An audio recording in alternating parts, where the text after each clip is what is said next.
జ్ఞాన పరిమళాలు కార్యక్రమానికి అందరికీ స్వాగతం, సుస్వాగతం. జ్ఞాన పరిమళాలు కార్యక్రమం ద్వారా ఎంతో మంది మాస్టర్స్ యొక్క అనుభవ జ్ఞానాన్ని విశేషంగా తెలుసుకుంటున్నాం. మరి ఈ రోజు మనకి జయకుమార్ గారు వచ్చారు కర్నూలు నుంచి. వారు 2012లో తమ సాధన మొదలుపెట్టి అద్భుతంగా మరి సాధన చేసుకొని ఎన్నో వర్క్షాపులు కండక్ట్ చేస్తూ స్టేట్ కౌన్సిలర్‌గా ఉంటూ ఎంతో అద్భుతంగా వారి ఆధ్యాత్మిక సేవ కొనసాగిస్తూ ఉన్నారు. మరి వారి యొక్క పయనం ధ్యానానికి రాకముందు, ధ్యానంలోకి వచ్చిన తర్వాత ఎలా ఉంది? ఏమిటి? ఏం చేస్తున్నారు? వారి విశేషాలన్నీ వారి మాటల్లో తెలుసుకుందాం. Welcome sir. నమస్తే. నమస్తే మేడం. నమస్తే ఆత్మస్వరూపులందరికీ. జగద్గురు బ్రహ్మర్షి పితామహ పత్రిజీ ఆశీస్సులు నా పైన మనందరి పైన ఎల్లవేళలా ఉండాలని కోరుకుంటూ థ్యాంక్ యూ అండి. నా పేరు వాయిస్ క్లియర్ ఉందా మేడం? ఉంది సార్. ఓకే. నా పేరు జయకుమార్ అండి. నేను కర్నూలు జిల్లా కమ్మవారిపల్లి అనే గ్రామంలో జన్మ తీసుకోవడం జరిగింది. వృత్తిరీత్యా 1983లో మంచిర్యాలకి బిఎస్ఎన్ఎల్లో ఉద్యోగంలో జాయిన్ అవ్వడం జరిగింది. అలా ఒక లైన్మెన్గా ధ్యానం 2012లో ఒక కిరాణా షాప్లో ఒక ఫోన్ రిపేర్గా వెళ్ళినప్పుడు నాకు అక్కడ ఆ టేబుల్ మీద ఒక పాంప్లెట్ దొరికింది.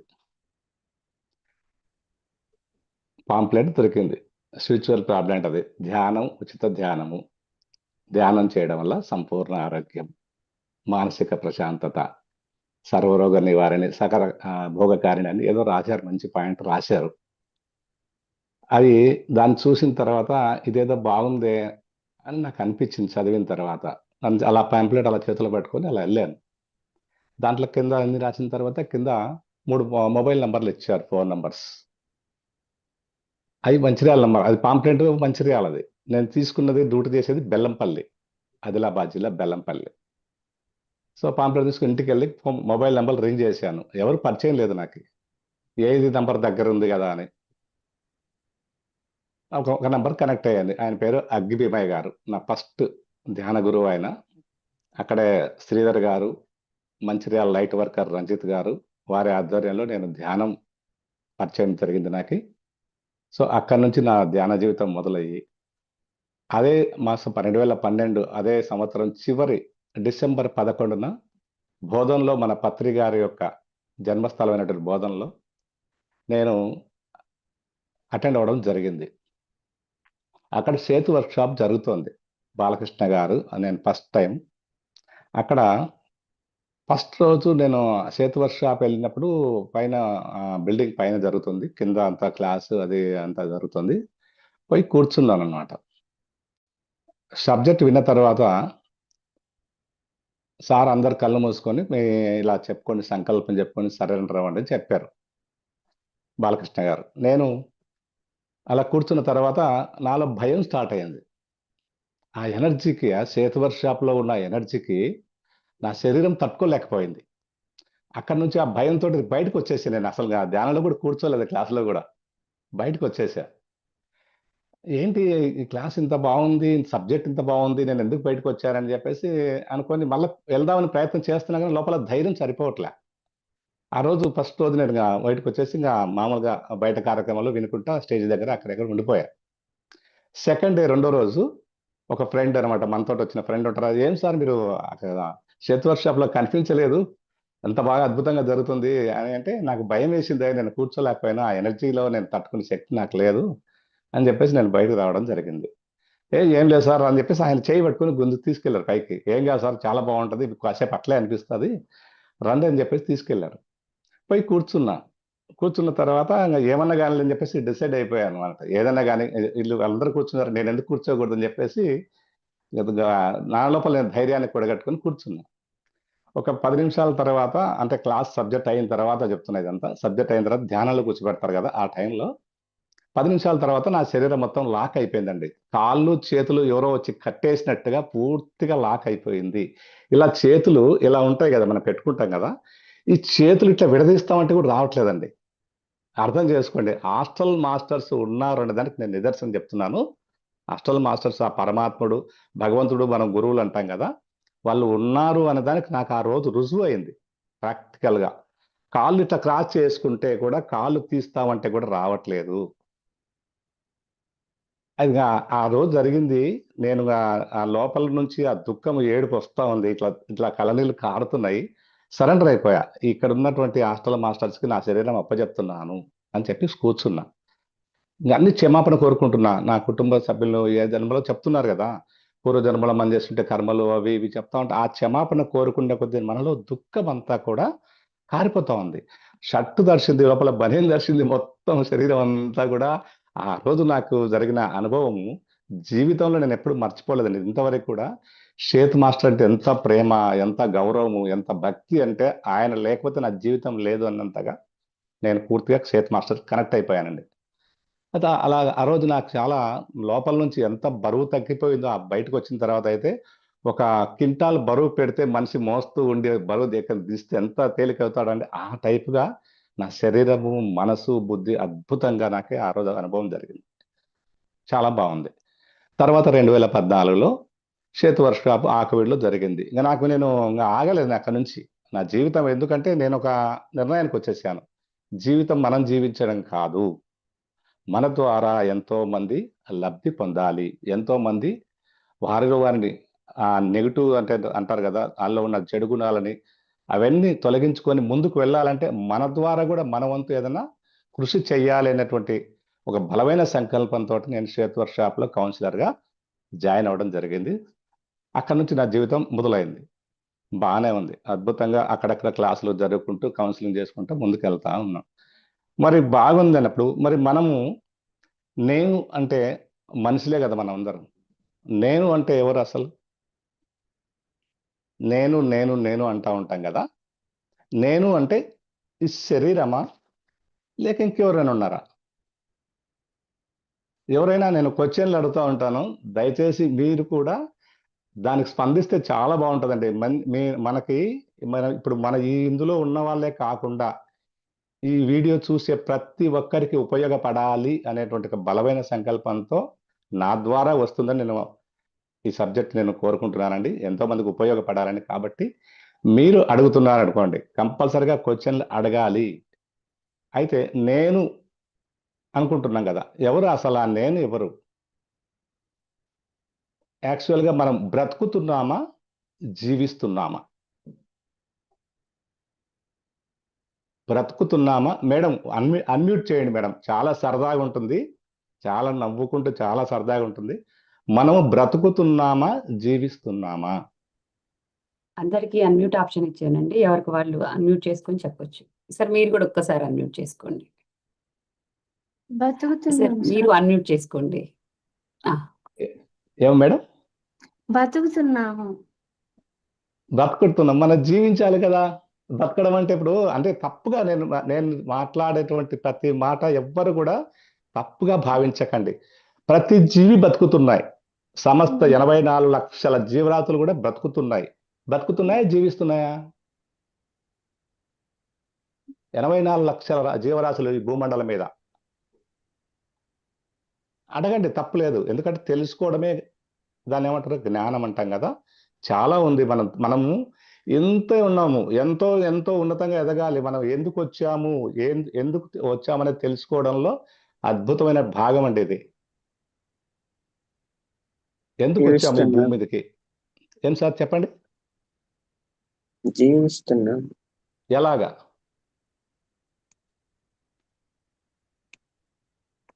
చెప్పండి, దానికి నిదర్శనం. జీవించుతున్నామని నేను చెప్తాను మీకు. అది మీకు తెలుసుకుంటే ఈ క్షణం నుంచైనా మనం జీవించే ప్రయత్నం చేద్దాం. ఓకే? ఎందుకంటే నేను కూడా బ్రతికినవానే, నేను కూడా బతుకుతూ జీవించేదానికి ప్రయత్నం చేస్తూనే ఉన్నాయి. పూర్తిగా ఇంకా 100% జీవించట్లేదండి. ఎందుకంటే మనం మానవ శరీరంలో ఉన్నాం కనుక. మనం అసలు ఎవరు చెప్పండి, ఫస్ట్ ఆఫ్ ఆల్ మనం ఎవరం? ఆత్మను. ఆత్మలా ఇంకా వేరే ఉందా? ఇంకా ఎవరు ఆత్మ? అందరూ ఆత్మలే చెప్తున్నారా? ఇంకా ఎవరు చెప్తారా? ఎవరైనా చెప్తారా? వేరే చెప్పండి. కరెక్ట్ సమాధానం తెలుసుకుందాం. జీవుడు అంటే ఆత్మ ఆడవరకే తెలుసు సార్ మాకు. అదే అనుకుంటున్నా. సో మనం అందరం కూడా జీవాత్మలము. జీవి ఈ జీవంతో ఉన్నాం కనుక జీవాత్మలము. ఈ జీవం వదిలేస్తే ఆత్మలము. ఈ జీవిని వదిలేస్తే, ఈ శరీరాన్ని వదిలేస్తే ఆత్మలము. ఇంకా ఆత్మను ఉన్నతంగా జ్ఞానం తెలుసుకుంటే పరమాత్మలము. కరెక్ట్ అంటారా? Correct sir. సో మనం అందరం ఇప్పుడు ఏం చేస్తున్నాము? బ్రతుకుతున్నాము. ఆకలేస్తే తింటున్నాము. ఓకే, ఏదైనా పని మన జీవించడానికి ఏదైనా పని చేస్తున్నాము. నిద్ర వస్తే నిద్రపోతున్నాం. అంతవరకే కదా. మరి జీవిస్తున్నాం అంటే ఎలాగా? జీవిస్తున్నాం అనడానికి ఎలా జీవించాలి? మరి జీవించడం అంటే ఎలాగా? సింపుల్ అండి. మనం అందరం అందులోనేనో, కాకపోతే చెప్పడానికి రావట్లేదు అంతే. దగ్గరలోనేనో, అందరం కూడా దగ్గరలోనే ఉన్నాము. ఒక మనిషిలాగా జీవిస్తున్నాము. మనిషిలాగా బ్రతుకుతున్నాం అంతే, కానీ జీవించడం లేదు. ఎందుకు జీవించడం లేదు అంటే, ఫస్ట్ మనం జీవాత్మలము కదా. సమస్త ప్రాణికోటి 24 లక్షల జీవరాశిలో మనిషి ఒక జీవి కదండి. మరి సమస్త జంతు జాతి, పక్షి జాతి అన్నీ కూడా దైవత్వంతో జీవిస్తూ ఉన్నాయి. ఎందుకు? వాటికి అసలు భయం అనేది ఉండదు. మీరు గుర్తుపెట్టుకోండి, ఏ జంతువు కూడా తను ఒక జింక ఉందండి. ఆ జింక పక్కన పులి వేటాడుతున్నా తను చస్తుంది అన్నది కూడా దానికి అంతవరకు నేను బతుకుతాను, జీవిస్తానన్న ధైర్యంతోనే బతుకుతుంది, జీవిస్తుంది. కానీ తను చస్తుందని భయం ఉండదు దానికి. ఎందుకు? అవి ఎప్పుడు కూడా భగవతత్వంతో, దైవత్వంతో కనెక్ట్ అయి ఉంటాయి. సకల జీవరాశి కూడా. ఒక మనిషి మాత్రమే భగవంతుడు మనసు సృష్టించాడు కనుక మనకు ముగ్గురు శత్రువులు. నేను అనుకుంటున్నా, ఎంతమంది శత్రువులు ఉంటారండి మీకు? మీ జీవితంలో ఎంతమంది శత్రువులు ఉన్నారు మీకు? ఎవరికైనా ఫస్ట్ కోపం ఒకటి తెలుసు. శత్రువులు మన జీవితంలో ఎంతమంది? మీరు ఇప్పటి నుంచి మన జన్మ తీసుకున్నప్పటి నుంచి ఇప్పటి వరకు మీ జీవితంలో ఎంతమంది శత్రువులు ఉన్నారు?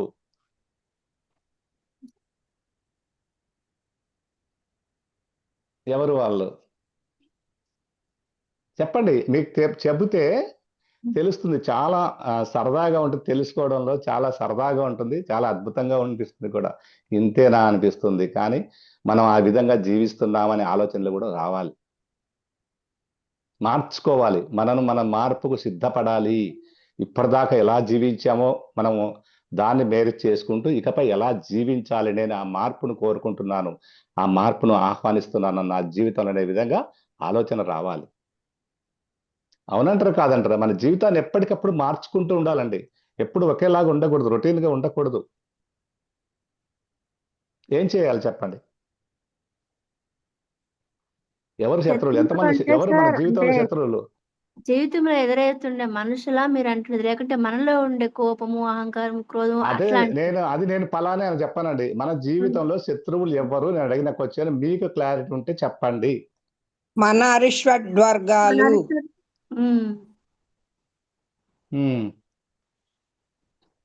ఇప్పుడు ఇది మన భార్య, మన అత్త, మామ, కొడుకు, కోడలు, ఫ్రెండ్స్ వీళ్ళందరూ శత్రువులు కాదండి? కాదు. కాదా? కాదు. దాటొచ్చారు అలా, అవన్నీ దాటొచ్చేసారు అవన్నీ పైకి. సో మన శత్రువులు అర్షద్ వర్గాలు అంటున్నారు కదా. ఎవరు చెప్పారు అర్షద్ వర్గాలని? మనకు మనమే తెలుసుకుంటాం దాన్ని. మనకి కోపం వచ్చినప్పుడు మనల్ని మనము అద్దంలో చూసుకుంటేనే అర్థమైపోద్ది అది మన శత్రువు అని. సరే అండి, మనం శత్రువులు అనే ఎవరు శత్రువులు చెప్పండి, మనం బేరీజ్ చేయండి పోనీ ఎట్లన్నా కానీ. సరే, బయట వాళ్ళు కాదు, ఓకే, సంతోషం. మరి మనలో ఉన్నారు శత్రువులు, అర్షద్ వర్గాలు ఉన్నారు. ఇంకా చెప్పండి, ఇంకా అవి కూడా కాదు. నేను అన్న అహం ఏమన్నా శత్రువు సార్? అది మీరు చెప్పుకోండి. నేను అవునా కాదా అనేది నేను గుర్తు చేస్తాను. నాకు తెలిసిన అనుభవం ప్రకారము అందరూ అందులో అనుభవజ్ఞులే ఉన్నారు. నేను ఎవరిని తక్కువ చేయను. ప్రతి ఒక్కరు ఎవరికి వాళ్ళే అద్భుతంగా జీవిస్తున్నారు, బతుకుతున్నామని జీవిస్తున్నాం అనుకోండి. చెప్తా నేను. మనకు శత్రువులు ఉన్నారు. నాకు తెలిసి ముగ్గురే, చాలా మంది ఉన్నారు. మనకు ఉపయోగపడేవి ముగ్గురు శత్రువులు ఉన్నారు. ఎవరు ఆ ముగ్గురు? నేనైతే నేను అనే అహము, ఓకే స్వార్థము, మేడం ఈ కోపం. వాసుమతి గారు, అనుభవకులు మీరు చెప్పండి పెద్దలు. ఫస్ట్ ఆఫ్ ఆల్ మనం ఎవరో తెలుసుకోవాలి. మన లోపలికి మనం ప్రయాణించి మనం ఎవరో అది తర్వాత తెలుసుకుంటే తర్వాత వెళ్దాం, ముందుకు తర్వాత వెళ్దాం. ఫస్ట్ ఈ చిన్న కింద నుంచి పైకి వెళ్దాం. మనం ఇప్పుడు ఒక మొక్క నాటుతాము, ఒక ఇత్తనం నాటుతాము. ఆ ఇత్తనం ఏమైతే మొలక అవుతుంది, మొలక అవుతుంది. కొంత తర్వాత చెట్టు, కాయలు, పూలు, పండ్లు, అలాగా మనం కూడా కొన్ని కొన్ని కొన్ని పైకి వెళ్దాం మెల్లగా. సబ్జెక్ట్ మనకు ఉండేది గంట టైంలోనే చాలా నేర్చుకుందాం అండి, చాలా తెలుసుకుందాం నాకు తెలిసినంత వరకు. ఫస్ట్ ఏంటి శత్రువు చెప్పండి? నేను అనే మనసు అండి. అహం ఫస్ట్ శత్రువు మనసు, నేను అనే అహం. మనసు. ఓకే. ఇంకోటి బద్ధకము. ఈ రెండు కాదని ఇంకోటి ఉంది, దీని నుంచి వచ్చిందే ఆలోచన. ఈ మూడిటిది గనక మనము అదుపులో పెట్టుకోగలిగితే మనమే దైవాలము, మనమే భగవంతులము, మనమే పరమాత్మలము. ఈ మూడిటి మీదనే జీవితం ఆధారపడి ఉందా? ఇంకా ఏమైనా ఉందా? ఈ ఈ మూడింటిని మూడే అదుపులో సార్, ఈ పెట్టుకుంటే మూడు దాటితేనే సక్సెస్. సో మనము జీవాత్మలం. ఫస్ట్ గుర్తుపెట్టుకోండి, మనమందరం కూడా జీవాత్మలము. ఈ శరీరం కాదు. ఈ శరీరంలో వచ్చే ఆలోచనలు, కోపద్వేషాలు, హర్షద్వారం, ఇవన్నీ మనం కాదు. ఓకే కదా? ఇంతవరకు అయితే క్లారిటీ అందరికీ ఉంటుంది. మరి మనం ఎలా జీవిస్తున్నాం? జీవాత్మలమే కదా. మనల్ని ఏది నడిపిస్తుంది? మనల్ని పరమాత్మ. ఈ భూలోకంలో మనల్ని నడిపించేటువంటి శక్తి ఏది? మనం తీసుకునే ఆహారం సార్, మన ఒంటికి శక్తి ఇస్తే దాంతో మనం నడవగలుగుతున్నాం, మాట్లాడగలుగుతున్నాం, జీవిస్తున్నాం. అది అనుకుంటా. శరీరానికి, మనం జీవించడానికి. ఇది శరీరానికి ఆహారము, గాలి, నీరు ఇవన్నీ అవసరం. మనం మామూలుగా మన జీవాత్మ అంటున్నాం కదా. ఈ జీవితాన్ని నడిపించేటువంటి ఇంకో శక్తి ఉంది. ఊపిరి, అదేంటిది? అది ఊపిరి లోపల ఉండే ఊపిరి, అది లేకపోతే మనం లేం కదా. అది శరీరానికి ఓహో. కాదండి, డబ్బు అండి. అయితే మన ఆశ. ఓ, డబ్బు డబ్బు డబ్బు మనం ఓ. జీవించడానికి ఈ భూలోకంలో ఉపయోగపడేది నిర్జీవమైనది డబ్బు. correct. డబ్బు లేకపోతే ఈ జీవితంలో జీవించగలుగుతామా? మ్మ్. ఎక్కడికి ఏది ఇంట్లో నుంచి పంపిణీ. బయటకు వెళ్తే డబ్బే కావాలి. మరి అది దానికి జీవం ఉందా? లేదు. లేదు సార్. లేదు కదా. మరి ఇంత అద్భుతమైన జీవితాన్ని ఒక నిర్జీవమైనటువంటి పదార్థం నడిపిస్తుంది కదా. అవును సార్. అవును.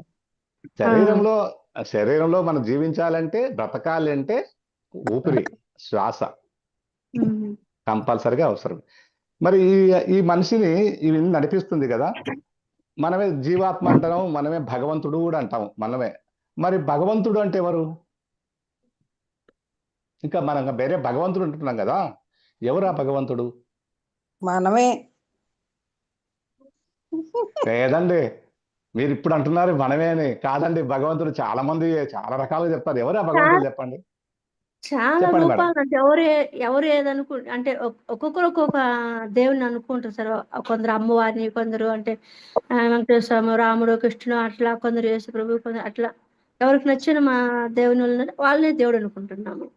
ఎస్, సరైన మార్గంలోకి వస్తున్నాం మనము. ఆ భగవంతులు చూసిన వారు ఎవరైనా ఉన్నారా? కళ్ళు అయితే చూస్తాను సార్, రియల్ గా అయితే తెలియదు. ఎలా ఉంటది ఆ రూపం? ఎవరు ఆ రూపాన్ని ఎలా ఉన్నారు? ఎవరు చూశారు ఆ రూపాన్ని? పగులు మనం చిత్రం ఊహించుకుంటున్నాం కదా. అంతే.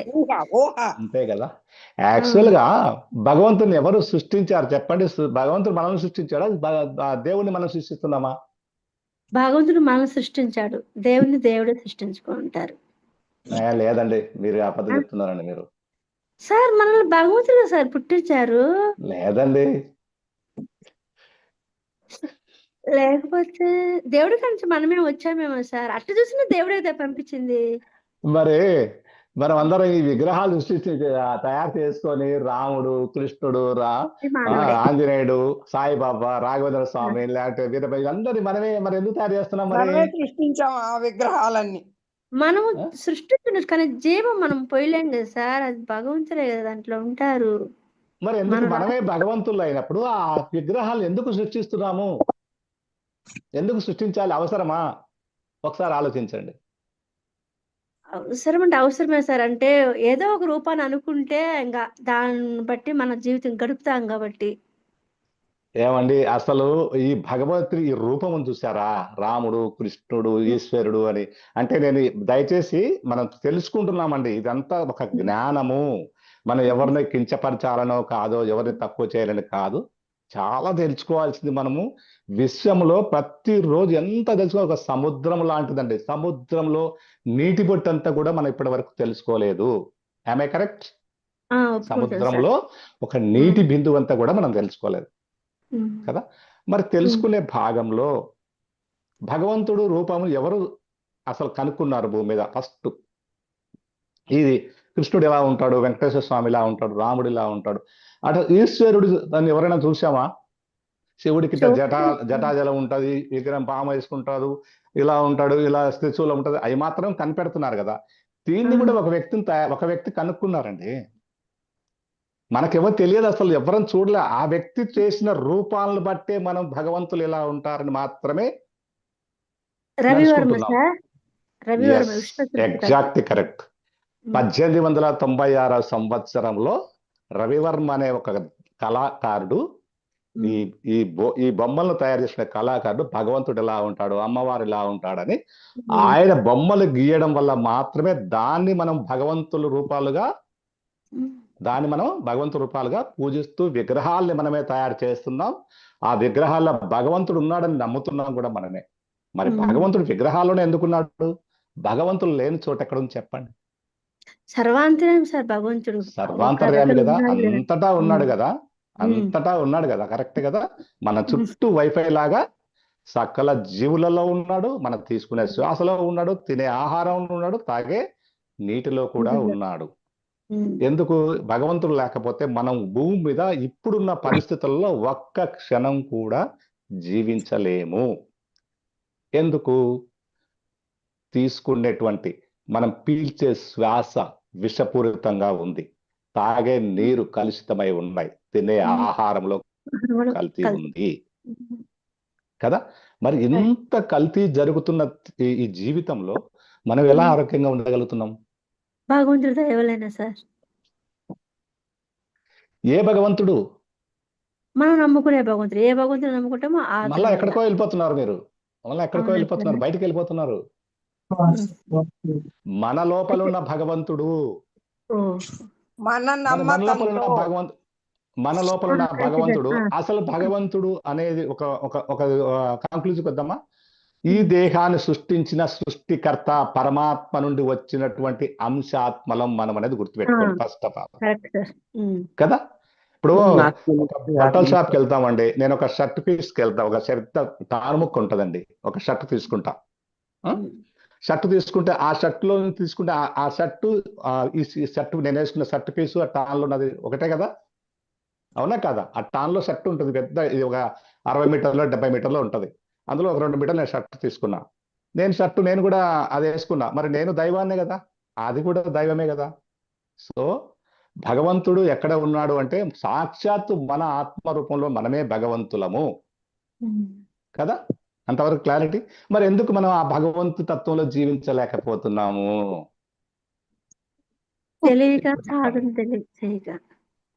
ఇప్పుడు చెప్పండి, ఎందుకు మనము ఆ భగవంతు తత్వంలో భగవంతుని యొక్క లక్షణాలు ఏంటి చెప్పండి ఫస్ట్. భగవంతుడికి ఉన్న క్వాలిటీస్, భగవంతుని యొక్క గుణాలు ఏంటి? స్థితప్రజ్ఞత. భగవంతుడు ఇతరులను కష్టపెట్టాడు, స్వార్థపరుడు కాదు, ప్రేమ, ప్రేమ ఉంటుంది. అన్నిటికంటే మొట్టమొదటి ప్రేమతత్వము. భగవంతుడు సకల జీవులను ప్రేమిస్తాడు, నాట్ ఓన్లీ మ్యాన్. 84 లక్షల జీవరాశుల్ని కూడా సమానంగా ప్రేమిస్తాడు కదా. మరి ఆ ప్రేమ, కరుణ, దయ, క్షమ ఇవన్నీ భగవంతుని గుణాలే. భగవంతుడికి ఏం కోరుకోడండి, మనం ఇచ్చే డబ్బు కోరుకోడు, మనం ఇచ్చేటువంటి ఏ కానుకలు తీసుకోడు. ఆయనను ఎవరైతే నిత్యము మనసులో ప్రేమిస్తూ ధ్యానిస్తూ ఉంటామో వారి పట్ల ఎల్లప్పుడూ భగవంతుడు వారి వెంటే ఉంటాడు. ఆ సృష్టికర్త కావచ్చు, ఆ పరమాత్ముడు కావచ్చు. మరి మనం అందరం కూడా ఆయన నుంచి వచ్చిన అంశాత్ములే కదా. మరి మనం ఎందుకు ఈ ఆనందంగా ఉండలేకపోతున్నాం? మనకి ఇంకా కోరికలు ఏవేవో కోరికలు పెరిగి కోరికలు చేస్తే ఇంకొంచెం ముందుకెళ్దాం. మనిషి జీవితం అనేది ఒక రైలు ప్రయాణం లాంటిది. తృప్తి ఫస్ట్ లేనిది ఒక ఏమీ గుర్తుపెట్టుకోండి. లేదు.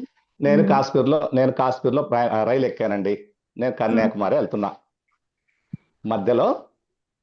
మధ్యలో ఒక ప్రయాణికుడు నా భార్య, ఇంకొక ప్రయాణికుడు నా కొడుకు, లేకపోతే ఇంకో ప్రయాణికుడు మా అమ్మ, లేకపోతే మా అత్త, ఎవరైనా కావచ్చు కదా. వీళ్ళందరూ కూడా ప్రయాణికులే. నా జీవితంలో మొదలైంది వీళ్ళంతా ప్రయాణికులమే కదా.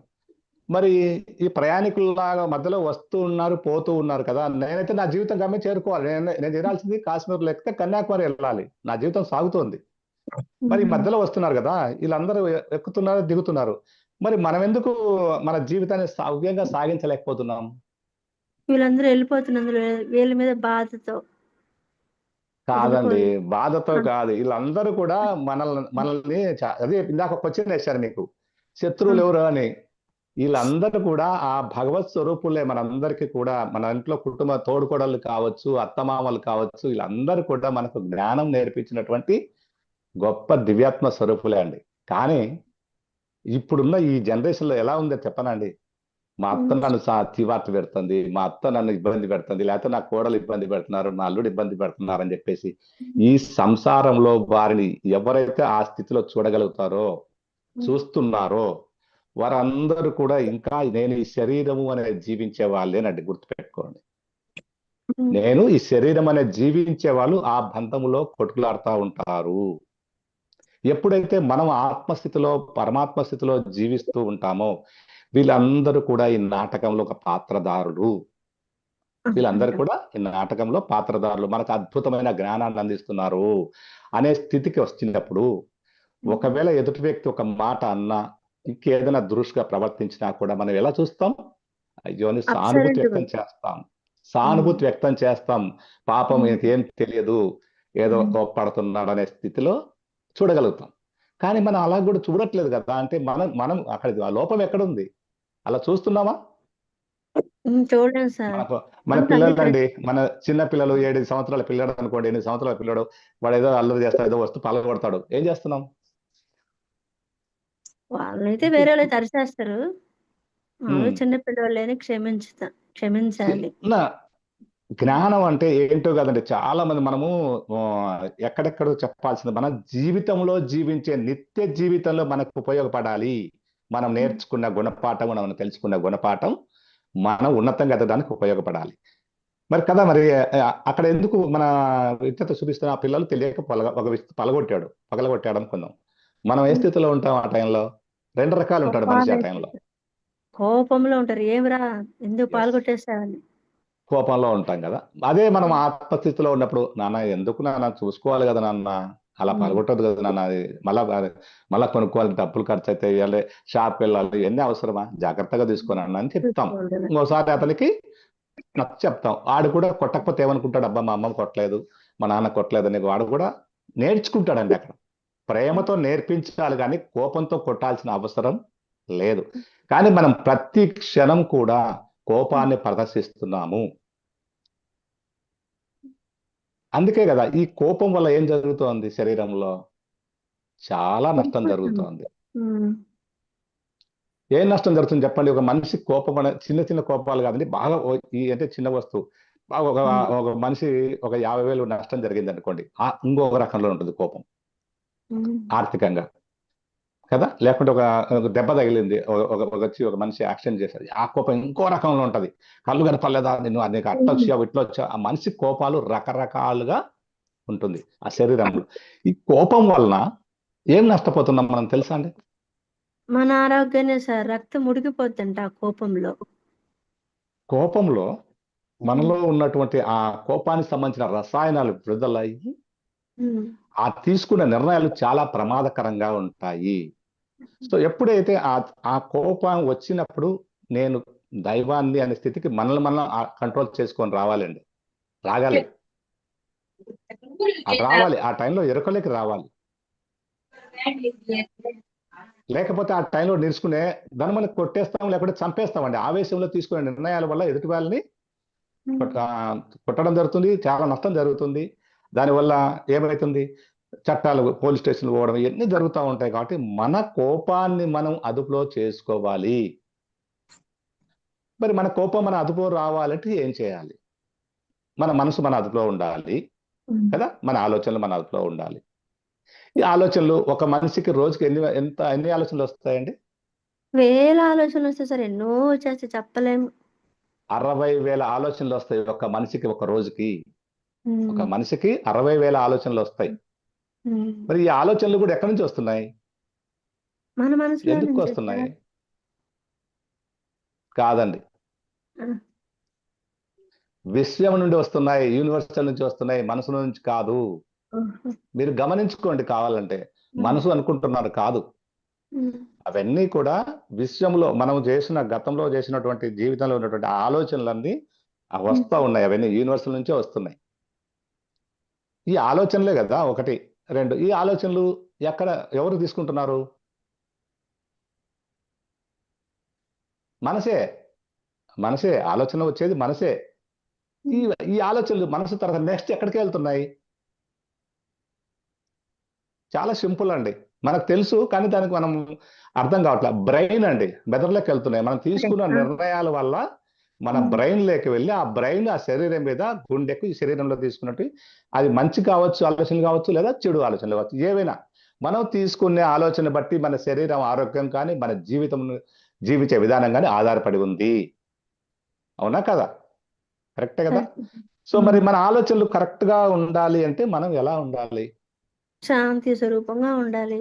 మరి అంత శాంతి ఈజీగా స్వరూపంగా ఉండాలి అన్నప్పుడు మనం ఏ స్థితిలో దాన్ని ఎలా మార్చుకోవాలి? ఇంకా సాధనతో అన్నీ మన చేతిలో ఉన్నాయి మేడం. ప్రతిదీ గుర్తు పెట్టుకోండి. చాలా మనం జీవిస్తున్నాము అంటే మాత్రము చాలా ప్రతిదీ ఎరుకతో ఉంటాము. మనం బ్రతుకుతున్నాం అంటే మాత్రం ఎరుకలో లేము. ఒకటి, మన జీవితాన్ని 6 భాగాలుగా విభజించుకోవచ్చు. నేను, నా భార్య, నా పిల్లలు. నేను, నా భార్య పిల్లలు, కుటుంబము, మా అమ్మ, నాన్న, అత్త, మామ. ఇంకో కొంచెం పోతే బంధువులు, ఇంకొద్దిగా వెళ్తే మిత్రులు, ఇంకొద్దిగా వెళ్తే 6 సమాజం. ఈ విధంగా నేను, నా కుటుంబము, బంధువులు, మిత్రులు, ఇదే కదా మన జీవితంలో మనం జీవించేది ప్రతి ఒక్కరు. మరి ఈ జీవితంలో ఎందుకు జీవిస్తున్నాం అనేది కూడా మనకు తెలుసుకోవాలి కదా. ఎందుకు జీవిస్తున్నాం అసలు? ఫస్ట్ మనిషి భూమి మీదకి ఎందుకు వచ్చాం అనేది ఫస్ట్ క్వశ్చన్ ప్రతి ఒక్కరికి ఉండాలి. నేను ఎందుకు జీవిస్తున్నాను? ఎక్కడి నుంచి వచ్చాను? ఉండాలా లేదా అండి? తెలుసుకోవాలి కదా. ప్రయత్నం చేయాలి. ప్రయత్నం చేయడమే మన వంతు. ఫలితం ఆ పరమాత్మనికి వదిలేయాలి. ప్రయత్నంలో లోపం మాత్రం ఉండకూడదు. ఎప్పుడు కూడా నేను ఈ ఆలోచనలు కాదు, నేను ఈ కోపాన్ని కాదు, గుర్తుపెట్టుకోండి. ఎవరికైనా కోపం వచ్చిందంటే ఈ క్వశ్చన్లు వేసుకోండి చాలు. ఇమ్మీడియట్ గా మన శరీరంలోకి మనం రాగలుగుతాం. కోపం వచ్చినప్పుడు కళ్ళు మూసుకొని, నేను ఈ కోపాన్ని కాదు, నేను ఈ ఆవేశాన్ని కాదు, నేను ఈ ఆలోచనలు కాదు, ఈ శరీరం కాదు, ఈ ద్వేషం కాదు, ఈ అసూయ కాదు, నేను జీవాత్మని, నేను పరమాత్మ స్వరూపుణ్ణి అని మనకు మనం ఈ నియమాలు కానీ అనుకునగలిగితే సెకండ్లలో, విత్ ఇన్ సెకండ్లలో మన కోపం తగ్గిపోతుంది, ప్రశాంతత వస్తుంది. కళ్ళు మూసుకొని నేను ఈ కోపాన్ని కాదు, నేను ఈ ద్వేషాన్ని కాదు. మీకు కావాలంటే మీరు చెక్ చేసుకోండి. ఈ క్లాస్ అయిపోయిన తర్వాత ఏదైనా ఒక సంఘటన జరిగినప్పుడు ప్రతిదీ ప్రాక్టికల్ అనండి. నేను చేసేది ప్రతిదీ నేను అనుభవించి చెప్తున్నాను. నేను ఏది బయట నుంచి మాత్రం చెప్పట్లేదు. ఈ కోపం వల్ల ఎన్నో నష్టాలు జరుగుతున్నాయి. మనకు తీసుకునే ఆలోచన కూడా ఎలా ఉంటాయి చూడండి.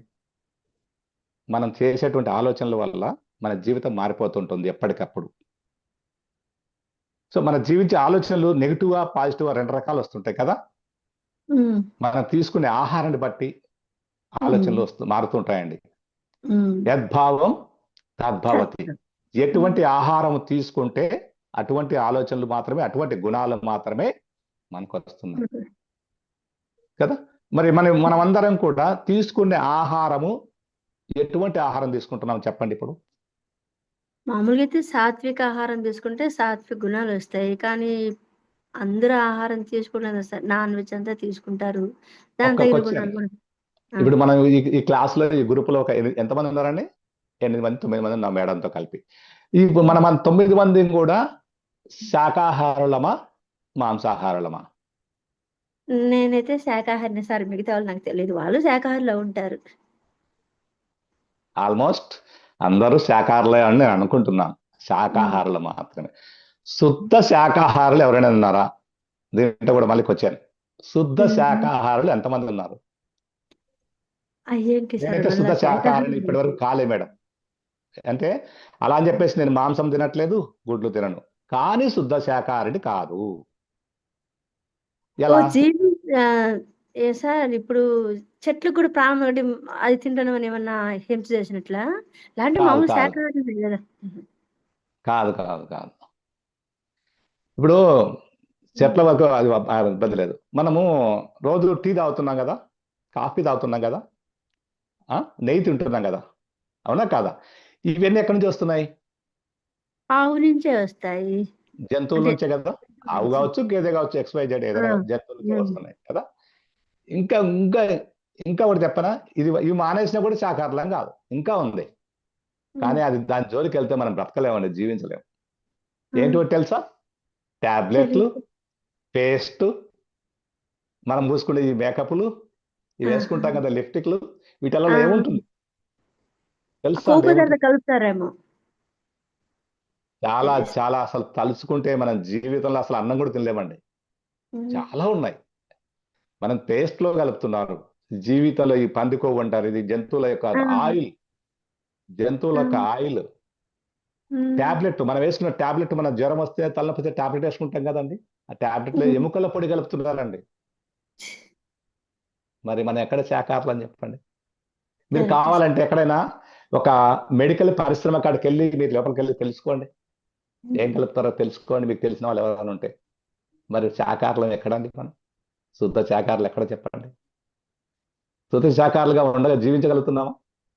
హుహు. ఏమండి, నా సబ్జెక్ట్ ఏమైనా బోర్ అనిపిస్తుందా?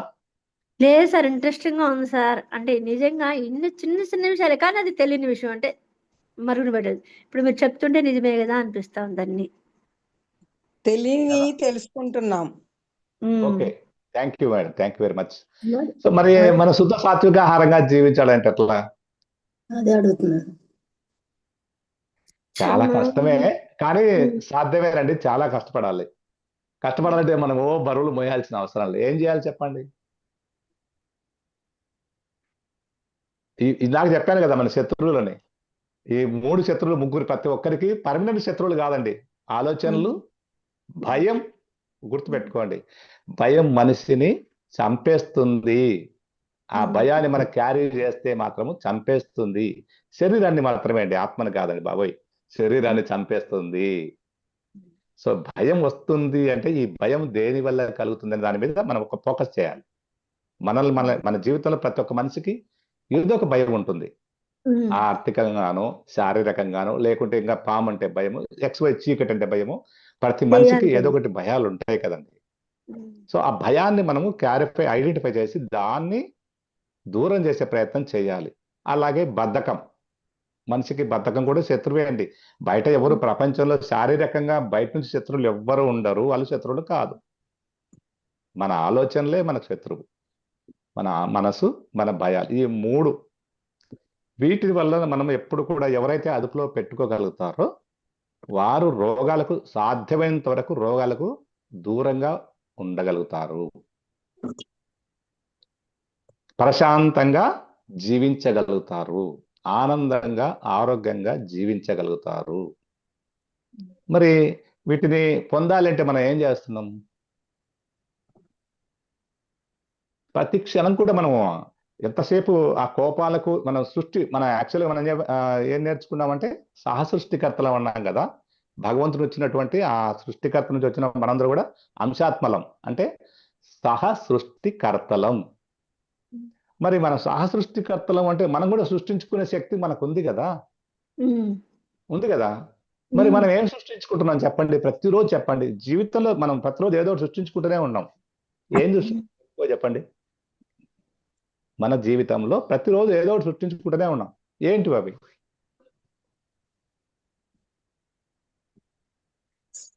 కొన్ని చాలా పనులు సింపుల్ ఉంటాయి, అండి. ఆ సమయానికి అది చేయాలని. పాయింట్ చాలా ఇంతేనా అనుకుంటాం, కానీ చెప్పలేకున్నాం. ప్రతి మనిషి జీవితంలో నిత్యం ఉన్నామండి, వాటినే జీవిస్తున్నాం, మనం వాటితోనే బతుకుతున్నాం. వాటి వల్ల ఎదగలేకపోతున్నాడు మనిషి.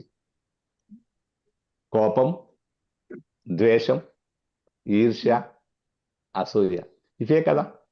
మరి వాటిని మనం సృష్టించుకుంటున్నాం. ఎక్కువగా మనం సృష్టించుకోవాల్సింది జ్ఞానాన్ని, మనం పెంచుకోవాల్సింది ప్రేమను, మనం పెంచుకోవాల్సింది కరుణను, మనం పెంచుకోవాల్సింది దయను, మనం పెంచుకోవాల్సింది స్వీకారము, అంగీకార తత్వాన్ని.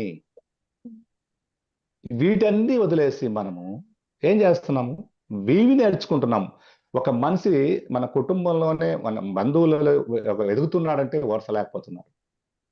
మన కుటుంబంలో ఒక తోడుకోవడ మంచి చీర కడితే ఓర్చలేకపోతున్నారు, మంచి నగలేస్తే ఓర్చుకోలేకపోతున్నారు. ఇవన్నీ కూడా మన జీవితంలో ఎదగడానికి అడ్డంకులు అనేది గుర్తుంచుకోండి. ప్రతి ఒక్కరికి కూడాను ఇవి చిన్న చిన్న పాయింట్లేనండి. మనం మార్చుకోవాల్సింది పెద్ద పెద్దవి ఏమి లేవండి. ప్రతి మనిషి కూడా ఈ శరీరం తీసుకున్న దైవాత్మ, ఆ జీవాత్ముడు అన్నాం కదా, ఆ జీవాత్ముడు ఆత్మగా భగవంతుడు మారాలి అంటే ఏ పెద్ద కష్టపడాల్సిన అవసరం లేదు. ఈ మనిషి శరీరం ఉన్నన్ని రోజులు ఈ కష్టాలు తప్పవు, గుర్తుపెట్టుకోండి. ఇవన్నీ కష్టాలుగా అనుకోకూడదు. అనుభవాలు నేర్పిన పాఠాలు మాత్రమే అనుకోండి. అప్పుడు మనము ఎంత కష్టమైనా సరే అండి, మనం మన ఏమంటారు, మొయలేని బరువు మనకు భగవంతుడు పెట్టడండి. సృష్టికర్త కావచ్చు, మన ఆత్మ కావచ్చు, మొయలేని బరువు మన మీద పెట్టరు. ప్రతిదీ నేర్చుకోవడానికే ఉంది. దాన్ని మన యొక్క బుద్ధితోటి, మన యొక్క జ్ఞానంతో, మన యొక్క ఆత్మతోటి మాత్రమే ఆ సమస్యను పరిష్కరించుకునే మార్గం ఉంది. కానీ మనం అవి వదిలేసి ఎంతసేపు వాటింట పడుతున్నాం. నన్ను తిట్టింది మా అత్తో, నన్ను తిట్టింది కోడలు, నన్ను తిట్టింది వాడు, వీటి మీద ఫోకస్ పెట్టడం వల్ల ఏమవుతుంది? మన జీవితం స్పాయిల్ అయిపోతుంది. అక్కడ ఆగిపోతుందండి. అక్కడ ఏమవుతుంది? శరీరం మీద ఒక రోగం తయారవుతుంది. సో ఎప్పుడు ఎవరైనా ఒక వ్యక్తి అన్నాడు అంటే ఆలోచించండి. ఫస్ట్ ఆఫ్ ఆల్ ఒక వ్యక్తి అన్నారు అంటే ఆలోచించండి. ఓహో, ఇది ఆ వ్యక్తి అన్నాడంటే నేను ఏదైనా మార్చుకోవాల్సి ఉందా, నేను ఏదైనా నేర్చుకోవాల్సి ఉందా? అతను ఒకవేళ ఏది లేదన్నా, అతను ఒకవేళ ఆవేశంతో క్షమించేద్దాం, పోయేదేముంది? అయ్యా ఇంకొకసారి ఇలా మాట్లాడేది కరెక్ట్ కాదు. మంచి మనసు, మనం ఎందుకంటే ప్రేమతో జీవిస్తున్నాం కదా, మనం దైవత్వంతో జీవిస్తున్నాం కదా, ఎంతో కొంత నేర్చుకుంటున్నాం కదా, ఎంతో కొంత శాంతి సహనం మన లోపల ఉంటుంది కదా, దాన్ని ఉపయోగిద్దాం, క్షమించేద్దాం. క్షమించగలిగినారంటే ఆ ప్రేమ, ఆ ఆలోచనలు, ఆ వేవ్స్ ఆ వ్యక్తి ఆత్మకు వెళ్ళిపోతాయి. గుర్తు పెట్టుకోండి, మనం క్షమించినటువంటి ఈ ఆలోచనలు, ఈ వేవ్స్ తరంగాలనేటువంటి, అరే ఎదుటి వ్యక్తి ఆలోచింపజేస్తాడు. ఎందుకు? అరే నేను ఇంత పెద్ద మాట అన్నాను కూడా ఆ వ్యక్తి కోపం రాలేదు. ఇమ్మీడియట్ గా ఆ వ్యక్తిలో కూడా మార్పు వస్తుంది. ఇక్కడ జరిగిన మార్పు ఎదుటి వ్యక్తిలో వస్తుంది. మీరు గమనించుకోండి.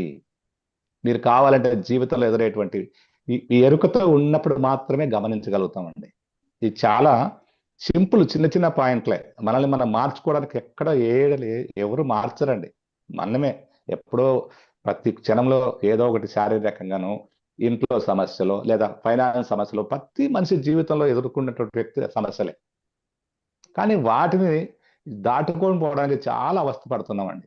కళ్ళు మూసుకొని కూర్చొని ఏ సమస్య వచ్చినా లోపల మాత్రమే అడగండి, బయట ఎవరిని అడగకండి. ఒకవేళ తెలుసుకోండి, ఇది ఎలా వచ్చింది, నేను ఏం చెయ్యాలని. మీకంటే అనుభవంగా ఉన్న ఒక మాస్టర్ అడిగి తెలుసుకోండి ఏం చేయాలని. ఆయన కూడా ఏమో సమస్య తీర్చలేరు, ఎవరైనా గుర్తుపెట్టుకోండి. మనకు ఎగ్జాంపుల్ మన గురువు గారు ఉన్నారు, పత్రిజీ గారు. మనకేం నేర్పించాడు? మరి శ్వాస మీద ధ్యానం పెట్టు, నీ సమస్యలు తీర్చుకోని ధ్యానం నేర్పించారు మనకు. అంతే వాళ్ళు చేసే పని. మిగతా చేయాల్సిందంతా కూడా మనమే కదా. మరి మనం ఆ వైపుగా ప్రయాణం చేయాలి కదా, మనం ఆ వైపుగా ప్రయాణం చేయాలి కదా. అందుకే తీసుకున్న ఆహారం కూడా వీలైనంత వరకు సాత్విక ఆహారానికే ప్రయత్నం చేయండి. అది కూడా టయానికి తినేటువంటి, అది కూడా ఈ శరీరం, ఎందుకంటే ఈ దేహమే దేవాలయం. జీవుడే దేవుడు అని మనం అనుకుంటున్నాం కదా, అలానే జీవిస్తున్నాం కాబట్టి ఈ దేహాన్ని కూడా గౌరవిద్దాం. నన్ను నేను ప్రేమించుకుంటున్నాను, నన్ను నేను ప్రేమించుకుంటున్నాను, నన్ను నేను అభినందించుకుంటున్నాను. మీరు గుర్తుపెట్టుకొని ఈ పాయింట్ ఎప్పుడు కూడా మనసులో కనుక మనం ఎప్పుడు శబాష్, నేను చాలా, నా జీవితం అద్భుతంగా ఉంది, మనల్ని మనం అభినందించుకొని చూడండి ఎంత మార్పు వస్తుందో మీ శరీరంలో, మీ జీవితంలో. ఇది ప్రాక్టికల్ గా చెక్ చేసుకోండి ఎవరికి వాళ్ళు. అబ్బా, నేను ఎంత అద్భుతంగా జీవిస్తున్నాను, నేను నా ద్వారా ఎంతో మందికి, నా ద్వారా నేను కాదండి, నా ద్వారా ఎంతో మంది జ్ఞానం నేర్చుకుంటున్నారు, ఎంతో మంది ధ్యానం నేర్చుకుంటారు. శబాస్, నాకు ఇంతకంటే ఏం కావాలి. మిమ్మల్ని మీరు అభినందించుకోండి. మీరు ఎంతో మందిని ప్రేమిస్తూ ఉంటారు, మీకు ఎంతో మంది మిత్రులు ఉంటారు. అంటే అలా అనుకోవడం తప్పని భగవద్గీతలో కృష్ణుడు అన్నారు. అంటే నేను అని అంతా నేను చేశాను, నేను సాధించాను, అలా అనుకోకూడదు అంటాను. అంతా నేనే చేస్తుండేది అని కృష్ణుడు. అంటే మనల్ని మనం పొగుడుకోకూడదు అని చెప్తుండ్రా సార్? కరెక్టే కదా. కృష్ణుడు భగవద్గీతలో ఏం చెప్పాడండి, మీకు ఏమర్థమైంది చెప్పండి. ఫస్ట్ మీరు తెలుసుకున్నది ఏం చెప్పండి. మీరు దాదాపు మనం ఇక్కడ ఉన్న వాళ్ళందరం భగవద్గీత ఎప్పుడోసారి వినే ఉంటారు, ఒకవేళ వినకపోతే వినండి. భగవద్గీతలో కృష్ణుడు ఏం సందేశం ఇచ్చాడు ఫస్ట్ అది చెప్పండి. దేని గురించి సందేశం ఇచ్చాడు? మనం అంటే చాలా మంది అర్జునుడికి హితబోధ చేసేటప్పుడు అంటే వాళ్ళందరి ప్రాణాలు నేను తీరినప్పుడు నువ్వేం చేయట్లేదు, అంతా నేనే చేసేస్తున్నాను, నువ్వు ఇప్పుడు నామమాత్రమే నువ్వు చేస్తున్నది అని ఒకటి అన్నారు. తర్వాత నీ విధి నువ్వు నిర్వర్తించుకోవాలి కదా, నిర్వర్తించకపోతే చెయ్యి, నువ్వు రాజు అని ఎగతాళి చేస్తారు. ఆ అపవాదం ముఖ్యమా నీకు? మరణం వచ్చినా వేరే స్వర్గం వస్తుంది, అది మెయినా అంటే అప్పుడు ఇంకా వెళ్తాలే. కానీ కొన్ని కొన్ని వాటిల్లో చదివినప్పుడు అంటే ఆ భగవద్గీతలోనే అంటే వేరే వేరే అధ్యాయాల్లో ఇది ఉంది అంటే నేను నాహము అంటే నేను చాలా అందంగా ఉన్నాను, అంటే నాకంటే డబ్బు గలడు ఎవరు లేరాను, అట్లా అలాంటి అనుకోకూడదన్నారు కదా సార్. ఇక్కడ నేను చెప్పింది నేను అని భగవద్గీతలో ఒకరు గుర్తు పెట్టుకోండి. ప్రతి ఒక్కరు తెలుసుకోండి, వాళ్ళకి తెలిసి ఉండొచ్చు, తెలిసిపోవచ్చు. భగవద్గీతలో శ్రీకృష్ణుడు చెప్పింది ఆత్మస్థితి గురించి మాత్రమే తెలియజేశాడు అర్జునుడికి. నేను అంటే శ్రీకృష్ణుడు కాదు అండి, నేనుంటే అర్జునుడు కాదు. ఆత్మ గురించి, ఆత్మ జ్ఞానాన్ని బోధించాడు. ఇది అర్థమైతే జీవితం చాలా సులభము. ఒక భగవద్గీత కావచ్చు, ఒక బైబిలే కావచ్చు, ఒక ఖురాన్ కావచ్చు, ఏదైనా వాళ్ళు చెప్పిందంతా కూడా ఆత్మ జ్ఞానాన్ని. నేనే భగవంతుడని శ్రీకృష్ణుడు ఎక్కడ చెప్పలేదు. సర్వకాలమందు ఆపదలందు నన్నే తలుచుకోమని చెప్పాడు తెలుసా. అంటే కృష్ణుడిగా తలుచుకోవాల్సిందే. ఇక్కడ కృష్ణుడి పెట్టుకోండి. భగవంతుడు చాలా మంది ఏమనుకుంటారు అంటే నన్నే తలుచుకోండి అంటే ఆత్మని, భగవంతుని, మీలో ఉన్న ఆత్మని గుర్తు తెచ్చుకోండి. మనం ఎప్పుడైనా మీరు కోపం వస్తే మీరు ఆత్మని గుర్తు చేసుకుంటున్నామా? ఒకసారి ఆలోచించి చెప్పండి ఎవరైనా. లేదు సార్. నేనే భగవంతుడు అంటున్నాము కానీ ఆ భగవతత్వంతో జీవిస్తున్నామా? లేదు కదా. మరి అదే ఆ కృష్ణుడు భగవద్గీతలో చెప్పిన సారాంశం అదండి. నన్నే తలుచుకోండి అంటే భగవంతుడు అంటే మీరు ఆత్మ, మీలో నివసిస్తున్న ఆత్మే భగవంతుడు. ఆ భగవంతుని గుర్తు చేసుకుంటే మీరు ఈ ప్రపంచంలోకి వచ్చేస్తారు, మీతో మీరు ఉంటారు, ప్రజెంట్లో జీవిస్తారు.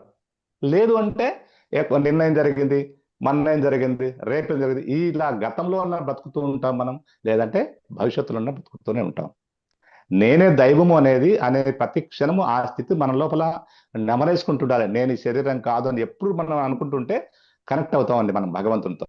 ఆ పరమాత్మతో కనెక్ట్ అయ్యే అవకాశాలు చాలా దగ్గరలోనే ఉంటాయి ప్రతి ఒక్కరి జీవితంలో కూడా. అదే ముక్తి, అదే మోక్షం. ఆ దైవత్వాన్ని తెలుసుకోవడమే కదండి మనం వచ్చింది. ఏంటికి ముక్తి మోక్షం అంటే ఏదో కాదు, ఆ అనుభవం. ఈ జీవితంలో మానవుడు శరీరం తీసుకొని మానవుడు తెలుసుకొని ఆ అనుభవ జ్ఞానమే దైవత్వము. అదే కదా, ఆ అనుభవ జ్ఞానం కోసమే మనం ఈ జన్మలు తీసుకున్నాం. కానీ మనము అలా దాన్ని జీవించట్లేదు కదా. అందుకోసమే ఎప్పుడైనా మనకు జీవితంలో ఎదురయ్యే సమస్యలు ఏవైనా కానీ నాకు గుణపాఠం నేర్పించడానికి వస్తున్నాయి అని మనం మాత్రం ఎరుకల్లోకి ఉండండి. అప్పుడు మనకు అవి సమస్యలుగా కనిపించవు. లేకపోతే చాలా నరకంగా, దుఃఖంగా ఉంటుంది. గుర్తుపెట్టుకోండి. ఈ ఒక ఆర్థికంగా కావచ్చు, లేదా కుటుంబంగా కావచ్చు, శారీరకంగా కావచ్చు. ఇప్పుడు శారీరకంగా నేను చిన్న ఎగ్జాంపుల్ అండి. నేనే ఉన్నా ఎక్కడో, ఎందుకు నా జీవిత అనుభవంలో చెప్తున్నా. నా కుటుంబ సమస్యలో నాకి కొడుకుగా కొన్ని రోజులు సమస్య వచ్చింది, కోడలతో సమస్య వచ్చింది. కానీ నేను వాళ్ళు పెట్టే టార్చర్ చూస్తే మాత్రం నేను ఈ శరీరం అని జీవిస్తే, ఒకవేళ జీవిస్తూ ఉంటే మా యొక్క వియ్యంపులు వాళ్ళు చేసిన చేష్టలు చూస్తే చంపి ముక్కలు ముక్కలు చేసి గద్దలు కాకలకేస్తారండి. ఎందుకు చెప్తున్నాను ఈ విషయం అంటే, ఇది ప్రతి ఒక్కరి జీవితంలో ఉంటుంది, ఎక్కువ తక్కువ ఉంటుంది. కానీ నా జీవితంలో మాత్రం పీక్ స్టేజ్లో ఉందండి. వాళ్ళ యొక్కటువంటి నెగటివ్ వేషాలు ఎలా ఉన్నాయంటే, ఒక ఒక తల్లిదండ్రులు ఒక అమ్మాయికి పెళ్లి చేస్తే, ఒక ఆడపిల్లకి పెళ్లి చేస్తే ఏం చెప్పి పంపిస్తారండి చెప్పండి? మీరున్నారు, ఒక ఒక తల్లి, మీకు కూతురు ఉందనుకోండి, పెళ్లి చేసి పంపిస్తే మీరు మీ కూతురికి ఏం చెప్పి పంపిస్తారు చెప్పండి? మంచి చెడ్డలు చెప్తాం సార్. ఎందుకంటే ఇక్కడ ఎట్టా అమ్మా నాన్నకి అంటే విలువిచ్చి, గౌరవించి, తోటి వాళ్ళతో ఎట్టా కలిసి ఉంటావో అక్కడ కూడా అత్త మామకి విలువిచ్చి అంటే ఆడబిడ్డలున్నా, మరుదులున్నా ఎవరున్నా అందరితో ఇక్కడ అంటే ఏమంటారు పుట్టింట్లో ఎలా ఉంటావో ఆ లక్షణాలతోనే అక్కడ కూడా మెలుగమ్మ అని పంపిస్తారు. కానీ అవతల వాళ్ళు కూడా అలాగే రిసీవ్ చేసుకోవాలి కదా! అయ్యో! నా కూతురులాగా నేను చూసుకోవాలి అని. వాళ్ళు రిసీవ్ చేసుకున్నప్పుడు ఇంక వీళ్ళు కొంచెం కోపమయి వస్తాయి కదా సార్! మామూలుగా అయితే అట్టే అదే చెప్తాం. చెప్తాను మేడం. యాక్చువల్ గా ఫస్ట్ దీనికి తల్లిదండ్రులు జ్ఞానవంతులై ఉండాలి, తల్లిదండ్రులు సహనశీలురై ఉండాలి. అప్పుడు మాత్రమే ఆ జ్ఞానాన్ని, ఆ సహనాన్ని, ఆ ప్రేమను పిల్లలకు చెప్పగలుగుతాం. నాన్న బిడ్డ, నువ్వు ఇక్కడ నుంచి 25 ఏళ్ళు 30 ఏళ్ళు సంథింగ్ 20 ఏళ్ళకి పెళ్లి చేశామనుకుందాం. ఇక్కడ నుంచి ఇప్పుడు దాకా జీవించింది ఒక లెక్క, ఇక్కడ నుంచి జీవించబోయేది ఇంకొక లెక్క అంటాం కదా. సో ఇక్కడున్న జీవితం అక్కడ చాలా తేడా ఉంటుందండి, అంత ఈజీగా ఉండదు. ఎందుకు అంటే అక్కడున్న అత్తతో అలవాటు పడాలి, అక్కడున్న మామతో అలవాటు పడాలి, అక్కడున్న ఆడబిడ్డతో అలవాటు పడాలి, అక్కడున్న ప్రతిదీ కూడా అలవాటు పడాలి అంటే కొంత సమయం పడుతుంది. దానికి సహనం కావాలి. ఈ సహనం లేకనే కదా ఇవన్నీ. ఇప్పుడు ఏం చేస్తున్నారంటే ప్రతి అమ్మాయి కూడా మా అత్త అన్నదని ఫోన్ చేయడం, అమ్మా మా అత్త తిట్టింది నన్ను ఏం చేయమంటావు, నాన్న మా మామ తిట్టాడు, దాన్ని మా మరిది ఇవి చెప్తున్నారండి. చిన్న చిన్న విషయాలను కూడా పెద్దగా భూతద్దంలో చూపించి కుటుంబాల్ని, జీవితాల్ని నాశనం చేసుకుంటున్నారు. కానీ ప్రతి స్త్రీ, ప్రతి పురుషుడు ఇది నేను నా కుటుంబం అని ఎప్పుడైతే ఆలోచిస్తారో వాళ్ళు తీసుకున్న నిర్ణయాలు చాలా అద్భుతంగా ఉంటాయండి. అది తల్లిదండ్రులు నేర్పించి పంపించాలి. నాన్న అక్కడ అలవాటు మీ అత్త ఇలా అంటుందా, కొంచెం ఓపిక పట్టు నాన్న, ఎందుకంటే అలవాటు పడాలి కదా. వాళ్ళ గుణాలు నువ్వు తెలుసుకో, నీ గుణాలు వాళ్ళకి అర్థం కావాలా, అర్థం చేసుకోండి, అవగాహన చేసుకునే ప్రయత్నించండి, ఓపిక పట్టండి అని మాత్రమే నేర్పించాలి. కానీ మంచి ఉంటే కదా పిల్లలకి నేర్పారు. అసలు వాళ్ళకే ఉండవు ఆ గుణాలు, పిల్లలకి ఏం చెప్తారు మేడం? ఇప్పుడు ఎవ్వరు భూమి మీద మంచి లేదు చెడు అనేది అది ఆత్మ మీద స్థితిలో జీవించే వాళ్ళకి మాత్రమే ఉంటుంది మేడం. గుర్తుపెట్టుకోండి ఈ పాయింట్. నేను ఎందుకు చెప్తున్నానంటే నేను అనుభవించాను కాబట్టి చెప్తున్నానండి. అలా అని చెప్పేసి వాళ్ళు దుర్మార్గులుగా నేను చెప్పట్లా, ఎందుకంటే వాళ్ళు ఆ స్థితిలో ఉన్నారు, వాళ్ళకి జ్ఞానం లేదని నాకు అర్థమైంది. ఏం చెప్పారు ఇప్పుడు వాళ్ళు ఏం చెప్పారు తెలుసా అండి? ఆ అమ్మాయి ఇంటికి వచ్చిన 3 నెలల వరకు ఒక రకంగా ఉంది. ఒక పాత్ర అండి, దయచేసి కోడలు అనుకొని అలా తీసుకోకండి. నేను చెప్పే ప్రతి మాట ఒక పాత్ర, ఒక నటిస్తున్నాం. నేను ఒక నటున్నే, మీరు ఒక నటులే. ఆ అమ్మాయికి వాళ్ళు ఏం చేస్తారు, సమస్య వస్తే అమ్మాయి 3 నెలలు భర్తతో బాగుంది అంటే ఇదంతా కూడా ఒక నటనే. తర్వాత ఏం చేసింది, ఏదైనా సమస్య వస్తే అమ్మ నన్ను కొడుతున్నాడు నా భర్త, మా అత్త మామ నన్ను తిడుతున్నారు, కొడుతున్నారు. అసలు అత్త మామ కలిసి జీవించేది లేదు అక్కడ, వాళ్ళతో ఉండి కలిసి జీవిస్తేనే కదా. ఎగ్జాంపుల్ చెప్తున్నా, నేను ఇక్కడ కర్నూలులో ఉంటున్నాను, నేను మా వాళ్ళు, మా అబ్బాయి వచ్చేసి కడప జిల్లా ముద్దునూరు దగ్గర ఏపీ జెన్కో అనే దాంట్లో జాబ్ చేస్తున్నారు, అక్కడ ఉంటారు వాళ్ళు. అంటే ఒక చిన్న పాత్రలాగా తీసుకోండి అండి, సింపుల్ గా అర్థమవుతుంది. ప్రతి కుటుంబంలో కూడా ఇవి ఉన్నవే. కానీ ఈ ఇబ్బందులు ఇంకొకరు పడకూడదు, దీన్ని జ్ఞానంగా స్వీకరించండి అని చెప్తున్నా నేను. గుర్తుపెట్టుకోండి, ఇవన్నీ ప్రతి ఒక్కరు అనుభవించుంటారు ఖచ్చితంగా. కానీ దీన్ని ఎవరైతే ఇవి నాకు గుణపాఠాలు అనేది నేర్చుకుంటారో, పెళ్లి చేయబోయే వాళ్ళు, వీళ్ళల్లో పెళ్లి చేయబోయే వాళ్ళు చాలా ఎగ్జాంపుల్ ఈ మేడం ఉన్నారు, అనిత మేడం గారు ఉన్నారు. భవిష్యత్తులో పిల్లలకు పెళ్లిళ్ళు చేయాలంటే మీరు తీసుకున్న నిర్ణయాలు, మీరు నేర్చుకునే జ్ఞానం మీ పిల్లలకు ఎంత అద్భుతంగా ఉపయోగపడుతుందంటే పిల్లల భవిష్యత్తు అంత అద్భుతంగా ఉంటది. ఎందుకు, మనం కదా మారాల్సింది ఫస్ట్. మనం చక్కగా జీవిస్తే ఆ జీవితం మన పిల్లలు ఆచరిస్తారు. ఏదైనా గుర్తుపెట్టుకోండి, పిల్లలు తప్పు చేస్తున్నారంటే దానికి కారణం పిల్లలు కాదు. ఒకటి మనము, ఒకటి సమాజం. ఫస్ట్ మనం కరెక్ట్ ఉండాలి. తర్వాత పిల్లలు స్కూల్కి వెళ్ళే సమాజం, అక్కడ ఉన్న వాతావరణం, ఆ పిల్లల చుట్టూ ఉన్న వాతావరణంలో కూడా కరెక్ట్ గా ఉండాలి. అందుకే మంచి స్కూళ్ళల్లో పిల్లలను వేయాలి. మంచి స్కూళ్ళు చాలా ఉన్నాయి ఇప్పుడు అవి. అందుకే పిల్లలను మంచి ప్రేమతత్వంతో పెంచే ప్రయత్నం చేయాలి. ప్రతి దాని భయం ఉంటుంది, ఆ భయాన్ని కూడా ధైర్యంగా మార్చుకునేటువంటి జ్ఞానాన్ని వాళ్ళకి బోధిస్తూ ఉండాలి. ఎక్కువగా అంగీకారం అండి, ఏదొచ్చినా కూడా భయపడకుండా అన్న, ఏదొచ్చినా కూడా ధైర్యంగా ఉండనే వాళ్ళకు మంచి పదాలు నేర్పిస్తూ ఉండాలి. ఇక్కడ ఇవన్నీ కూడా నేర్చుకోవడమేనండి. మరి ఏం జరిగింది, ఆ అమ్మాయి ఇలా చెప్తూ ఉంటే ఎగ్జాంపుల్ ఒక పాత్రగా తీసుకున్నా కదా, ఇలా చెప్తూ ఉంది. మరి వాళ్ళు ఎలా ఉండాలి తల్లిదండ్రులు? మా అబ్బాయి సర్దుకోపం ఎప్పటికైనా ఉండేది అక్కడే కదా. ఒకవేళ నీ మంచి కోసమే చెప్తున్నారేమో మంచి అని చెప్పాలి కానీ మంచి ఆ, ట్విస్ట్ అండి. నా కథ మీకు తెలిస్తే మీ జీవితంలో ఆ. మీకు ఎదురబోయే మీరు తీసుకుపోయే నిర్ణయాలు మీ జీవితాలను మారుస్తాయండి. ఖచ్చితంగా యాక్చువల్గా మారుతాయండి. అత్తింట్లో ఉండే పుట్టింటికి చేరవి కూడా సార్. ఎందుకంటే అక్కడ వదిలేసి వచ్చేసాము. అంటే పూర్తిగా మర్చిపోమని కాదు, అత్తింట్లోనే మనం ఎటువంటి సద్మనం చేసుకొని నిజంగా మనం మంచిగా ఉంటే కొన్నాళ్ళకి మీరు ఇందాక చెప్పినట్టు వాళ్ళు కూడా మారుతారు కదా సార్. నిజంగా అత్తమ్మ మంచోళ్ళు కాదనుకుంటే, కోడలు నిజంగా మంచిదే ఉంటే వాళ్ళు మారుతారు. అయ్యో మనం ఎంత చేస్తున్న కోడలు పాపం సర్దుకుంటుంది, అంత చేస్తుంది, ఇచ్చా మనమైనా మారాలని వాళ్ళు మారుతారు కదా. కానీ అలా కాదు మీరు మేడం, అన్నట్టు చారవేయడమే. Madam, simple technique madam. చెప్పండి వెళ్ళిన సార్. ఆడపిల్ల గనక అత్తమ్మలతో ఫుట్బాల్ ఆడుకునేది ఆడుకోవచ్చండి. కొంచెం బుర్రగానే ఉపయోగిస్తే కనుక ఫుట్బాల్ ఆడుకునేది ఆడుకోవచ్చండి. బిస్కెట్ వేయాలండి, సింపుల్ గా బిస్కెట్ వేసేది నేర్చుకోవాలి. అంటే వాళ్ళను స్టడీ చేయాలి ఫస్ట్. వాళ్ళకి ఎటువంటి ఆలోచనలు ఉన్నాయి, వాళ్ళకి ఎటువంటి గుణాలు ఉన్నాయి, ఫస్ట్ స్టడీ చేయాలి. ముందు స్టడీ చేయాలంటే మనం కరెక్ట్ ఉండాలి ఫస్ట్. మనం కరెక్ట్ గా ఉన్నానా, నేను కరెక్ట్ గా ప్రేమతో ఉన్నానా, కోపంగా ఉన్నానా, ద్వేషంతో ఉన్నానా, ఎప్పుడు కూడా సెల్ఫ్ చెక్ చేసుకుంటూ ఉండాలి మనకు మనం. అప్పుడు మాత్రమే ఎదుటోళ్ళలో వాళ్ళు కరెక్ట్ గా నన్ను అంటున్నారు అంటే ఆ గుణాలని మనం అర్థం చేసుకోవాలి. అప్పుడు ఏం చేస్తామంటే వాళ్ళకైనా ఏదైనా మనల్ని ఇబ్బంది పెడుతున్నారు అనుకో, దాన్ని ప్రేమతో మార్చే ప్రయత్నం చేయాలి. కానీ కోపంతో మాటకు మాట సమాధానం ఇచ్చి దెబ్బకు దెబ్బ అంటారు చూడు, అట్లా కాకుండా ప్రేమతో ఈ విషయంలో ఈ సృష్టిలో ఏదైనా సాధించవచ్చు. ప్రతిదీ సాధ్యమే. అత్తకి ఏం అలవాట్లు ఉన్నాయి, మామయ్యకి ఏం కావాలి, నువ్వు కావాల్సి సింపుల్ గా వాళ్ళకి మంచినీళ్ళు ఇవ్వడము, టీ ఇవ్వడము, ఆహారం ఇస్తే చాలు. సమయానికి వాళ్ళు నీ జోలికి రారు.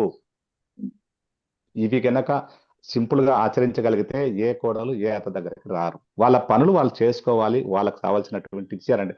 అసలు ఎందుకు వస్తాయండి గొడవలు? అసలు గొడవలు వస్తాయి, కానీ దాన్ని మనం మార్చుకోవాలి. ఆ మార్చుకోవాలంటే దాని తగిన జ్ఞానం, సహనం మన దగ్గర మాత్రం ఉంటే అవతల వ్యక్తి ఎంత దుర్మార్గురాలైనా ఎంత దుర్మార్గుడైనా మార్చుకోవచ్చు. మన చేతిలోనే ఉంది. కరెక్ట్. మరి మరి అవన్నీ లేవు కదా, అవన్నీ జరగట్లేదు కదా. మనం ఏం చేస్తున్నాం అంటే ఎంతసేపు అత్తను శత్రువుగా చూస్తున్నారు, కోడలను శత్రువుగా చూస్తున్నారు. ఇక్కడ అత్త శత్రువు కాదు, కోడలు శత్రువు కాదు, అల్లుడు శత్రువు కాదు, మామ శత్రువు కాదండి. మనంతా పాత్రదారులు అనే స్థితి జ్ఞానంలో రావాలి మనం. ఆ జ్ఞానంలోకి రావడానికి మనం కరెక్ట్ గా జీవించాలి. మనం కరెక్ట్ గా జీవించాలి. మన జీవితం ముందుకు ప్రేమతో ముందుకు వెళ్ళాలి అంటే ఏం చేయాలి? ధ్యానమే. ఏదైనా మార్చుకోవాలి అంటే మనతో మనం కనెక్ట్ అయ్యి, నాకు ఇది ఉంది, ఈ సమస్యను మార్చుకోవాలని చెప్పుకొని దాన్ని నేను మార్చుకుంటున్నాను ఆత్మకు భగవంతుని చెప్పి సాధన చేయండి. విత్ ఇన్ కొన్ని రోజులలో దాన్ని మారిపోతుంది. ఎక్కడ ఏది లేదండి. ఎవ్వరు ఏది చెప్పినా కానీ గుర్తుపెట్టుకోండి, ఏ మాస్టర్ ఏది చెప్పినా కానీ మీకు కావాల్సింది మీరు తీసుకోండి, మీకు అవసరం లేనిది వదిలేయండి. ఏది అవసరం ఉందో దాన్ని స్వీకరించండి, ఆచరించండి. ఓకే, ఏది అవసరమో దాన్ని స్వీకరించండి, ఏది అవసరం లేదో దాన్ని వదిలేయండి. గుర్తుపెట్టుకోండి, నేను ఆత్మస్వరూపురాల్ని, ఈ నేను భగవంతుణ్ణి, నేను ప్రేమ స్వరూపురాల్ని, నేను దివ్య శక్తిని, నేను దివ్య ప్రేమను. ఇవి పదాలు మాత్రమే మన లోపల మెదులుతూ ఉంటే అప్పుడు ఆ స్థితిలోనే మనం జీవించగలము. అలా కాకుండా నేను ఈ శరీరాన్ని, నేను అనసూయమ్మని, నేను అనంతమ్మని, నేను జయకుమార్ని అనుకుంటే మాత్రము అక్కడే ఉండిపోతాము. ఆ స్థితిలోనే జీవిస్తాం. ఎప్పుడైతే నేను పరమాత్మను, నేను ప్రేమ స్వరూపురాలని అనే మనసులో వచ్చిందంటే, మీరు ఒకసారి ఊహించుకోండి, మిమ్మల్ని మీరు ఒకసారి కళ్ళు మూసుకొని ఇప్పుడే అర్థమవుతుంది మీకు. ఇప్పుడు ఈ క్షణంలోనే నేను దివ్య శక్తిని, దివ్య ప్రేమను, దివ్య కాంతిని, దివ్య శాంతిని అని మనకు మనం చెప్పుకుంటే ఆ ఎనర్జీ ఎమ్మడే ఇప్పుడు వితిన్ సెకండ్లలో తెలిసిపోతుందండి. నెమ్మదిగా కళ్ళు తెరవండి. ఎందుకంటే మనకిచ్చిన సమయం ఒక గంటే కాబట్టి ఆ సమయాన్ని సద్వినియోగం చేసుకొని నా ద్వారా ఆ పరమాత్ముడు ఆ జ్ఞానం అందించాడని నేను భావిస్తున్నాను. ఓకే ఫ్రెండ్స్, నాకు ఈ అవకాశం ఇచ్చిన పిఎన్సి ఫస్ట్ సృష్టించిన ఆ గురువు బ్రహ్మర్షి పితామ పత్రిజీ గారికి, అనితా మేడం గారికి, పిఎంసి డిజిటల్ ఛానల్ యొక్క అందరికీ హృదయపూర్వకంగా నమస్కారాలండి. Thank you madam. Thank you sir, thank you. ఈరోజు ఒక సరికొత్త క్లాస్ని తీసుకున్నాము. అందరి ఇన్వాల్వ్ అవుతూ మనసు, భక్తి, భయం ఇలాంటి భక్తి కాదు, మనసు, భయం ఎక్కడ ఉన్నావు, ఏంటి విషయాలు చాలా అద్భుతంగా చెప్పారు సార్. అంటే భగవంతుడివి అన్న విషయాన్ని మనం గుర్తు చేసుకో, ఎంతసేపటికి ఎదుటోళ్ళ మీద డిపెండ్ అవుతూ ఉంటాం. ఇప్పుడు కూడా మీరు మమ్మల్ని అడుగుతూ ఉంటే సరే చెప్పేస్తే బాగుంటది కదా అని లోపల వస్తుంది అనమాట. కానీ ఇన్వాల్వ్మెంట్ ఉన్నప్పుడు కాన్వర్జేషన్ బాగా నడుస్తుంది. చాలా బాగుంది sir. Thank you so much. Thank you madam. Masters మరి చూసారు కదండి, ఇంకొకసారి ఈ వీడియోని చూసి మళ్ళా ఎక్కడున్నాం మనం అనేది మనం చెక్ చేసుకొని మన ప్రాక్టీస్ ఒకసారి మనం మా చేసుకోవాలి. ఊరికి పిలిపించుకుంటాం సార్ మిమ్మల్ని. ఎక్కడ మేడం? ఏ ఊరు మేడం? చీరాల. ఓకే వస్తాను మేడం. ఆఫ్లైన్ అయితే మనకి ఇచ్చిన సమయాన్ని సద్వినియోగం చేసుకొని సబ్జెక్టు కుదించుకోవాల్సి వస్తుంది కదా, అది ఇంకా ఫ్లోర్ ఇంకా అద్భుతంగా వస్తుంది. గుర్తుపెట్టుకుని మేడం, నేనైతే ఏది చెప్పాలనుకున్నానో నాకు తెలియదు. నేను చెప్పాల్సింది వేరే ఉంది. ఏది అవసరం, నేను ప్రిపేర్ అయ్యాను కొంత సబ్జెక్ట్ ఇవ్వాలంటే అది రాలేదు.